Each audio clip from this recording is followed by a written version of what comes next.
ಸಿರಿಗನ್ನಡವೇ ನನ್ನ ಉಸಿರಾಗಿರಲಿ, ಸ್ವರ್ಗಲೋಕವೇ ಕೊಟ್ಟರೂ ಬೇಕಾಗಿಲ್ಲ, ಕನ್ನಡ ಮರೆತೆಂದು ಬದುಕುವುದಿಲ್ಲ.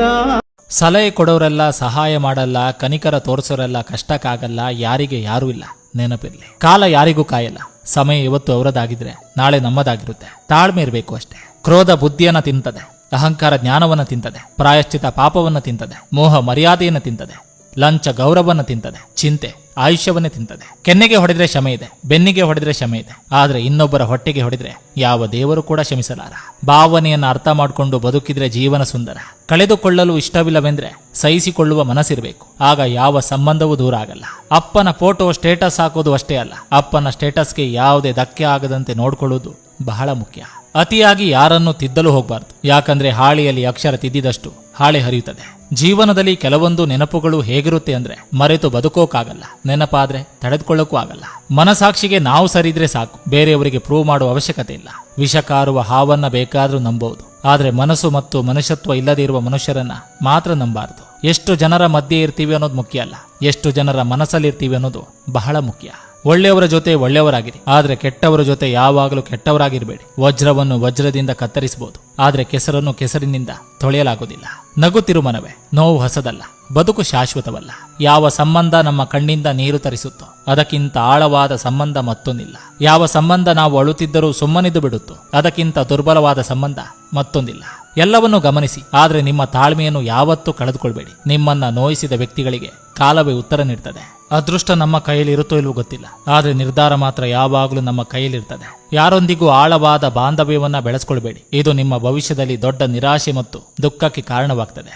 ಅಮ್ಮ ರೊಟ್ಟಿ ಸುಡುವ ಮೊದಲೇ ತಟ್ಟೆಯಲ್ಲಿ ಪಲ್ಯ ಹಾಕೊಂಡು ಕಾಯುವುದರಲ್ಲಿ ಮಜವಿತ್ತು ಆ ಕಾಲದಲ್ಲಿ. ಇರುವ 3 ದಿನಕ್ಕೆ 100 ನಾಟಕಗಳು ಯಾಕೆ? ನಿನ್ನೊಂದಿಗೆ ಕಳೆದ ಸಮಯಕ್ಕಿಂತ ನಿನಗಾಗಿ ಕಾದ ಕ್ಷಣಗಳೇ ಹೆಚ್ಚು. ನೀವೆಷ್ಟೇ ಸಿರಿವಂತರಾಗಿರ್ಬೋದು, ಮೊದಲು ನಿಮ್ಮ ಮಕ್ಕಳಿಗೆ ಬಡತನದ ಪಾಠ ಹೇಳ್ಕೊಡಿ. ಬಡತನದಿಂದ ಕಲಿತ ಪಾಠವೇ ನಿಮ್ಮ ಮಕ್ಕಳ ಭವಿಷ್ಯದ ಭವ್ಯ ಬುನಾದಿ ಆಗ್ತದೆ. ಯಾರ ಮನಸ್ಸು ಪವಿತ್ರ ಮತ್ತು ಸ್ವಚ್ಛವಾಗಿರುವುದು, ಅವರಿಗೆ ಕಷ್ಟ ಬಂದಾಗ ಯಾರು ಜೊತೆಯಲ್ಲಿಲ್ಲದಿದ್ರು ಆ ಪರಮಾತ್ಮ ಒಂದಲ್ಲ ಒಂದು ರೀತಿಯಲ್ಲಿ ಅವರ ಜೊತೆಲಿರ್ತಾನೆ. ನಿನ್ನ ಸಾಧನೆ ಹಿಂದೆ ಎಲ್ಲರೂ ನಿಲ್ತಾರೆ, ಆದರೆ ನಿನ್ನ ಸೋಲಿನ ಹಿಂದೆಯೂ ನಿಲ್ಲವರು ನಿನ್ನ ಹೆತ್ತವರು ಮಾತ್ರ.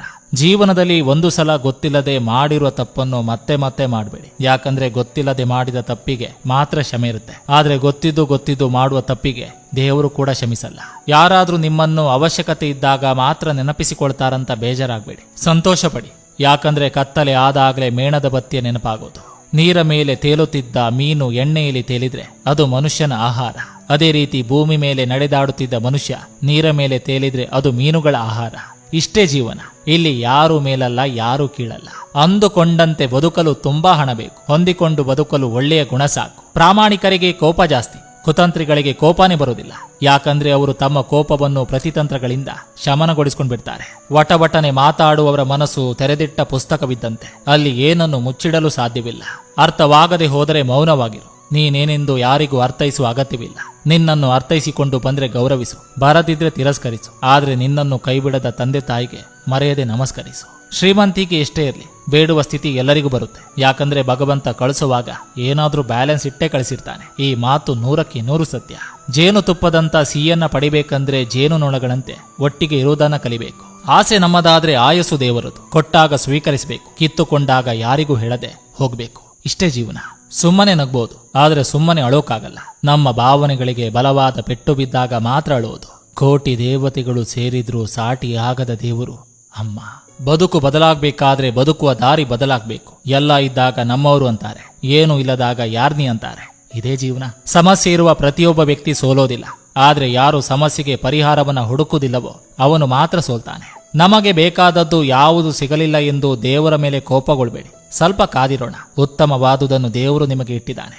ಜೀವನದಲ್ಲಿ ನಾವು ಮತ್ತೊಬ್ಬರ ಮೆಚ್ಚುಗೆಗಾಗಿ ಬದುಕುವುದಕ್ಕಿಂತ ನಮ್ಮನ್ನು ಸೃಷ್ಟಿಸಿದ ಆ ಸೃಷ್ಟಿಕರ್ತ ಭಗವಂತ ಮೆಚ್ಚುವಂತೆ ಬದುಕಿದ್ರೆ ಸಾಕು. ನೀರಿನಲ್ಲಿ ದೋಣಿ ಇರಬೇಕು, ಆದ್ರೆ ದೋಣಿಯಲ್ಲಿ ನೀರಿರಬಾರ್ದು. ಬದುಕಿನಲ್ಲಿ ನೆನಪುಗಳಿರಬೇಕು, ನೆನಪುಗಳೇ ಬದುಕು ಆಗಬಾರ್ದು. ನನ್ನ ಜೀವನದಲ್ಲಿ ನಾನ್ ಮಾಡಿರೋ ಮೊದಲನೇ ತಪ್ಪು ಏನಂದ್ರೆ ಸಿಗಲಾರದ ಪ್ರೀತಿಯನ್ನ ಮರೆಯಲಾಗದಷ್ಟು ಪ್ರೀತಿಸಿದ್ದು. ಜೀವನವಿರುವುದು ಅಲ್ಪಕಾಲ, ಆದ್ದರಿಂದ ನಗು, ಪ್ರೀತಿ, ಮಮತೆ, ಹೃದಯವಂತಿಕೆ ತುಂಬಿದ ಜನರ ಬಳಿ ಸಮಯವನ್ನ ಕಳೆಯಿರಿ. ಕಾಲಿಗೆ ಆದ ಗಾಯ ಹೇಗೆ ನಡಿಬೇಕೆಂದು ಕಲಿಸ್ತದೆ, ಮನಸ್ಸಿಗೆ ಆದ ಗಾಯ ಹೇಗೆ ಬದುಕಬೇಕೆಂದು ತಿಳಿಸ್ತದೆ. ಅಸೂಯೆ ಪಡುವವರಿಗೆ ನಿದ್ದೆ ಸರಿಯಾಗಿ ಬರುವುದಿಲ್ಲ. ಅಹಂಕಾರ ಪಡುವವರಿಗೆ ಸರಿಯಾದ ಸ್ನೇಹಿತರಿರುವುದಿಲ್ಲ. ಅನುಮಾನ ಪಡುವವರಿಗೆ ಸರಿಯಾದ ಜೀವನವೂ ಇರುವುದಿಲ್ಲ. ತಂದೆಯ ಹೆಗಲು ತಾಯಿಯ ಮಡಿಲು ಯಾವತ್ತೂ ಮರಿಬಾರದು ಅಷ್ಟೇ.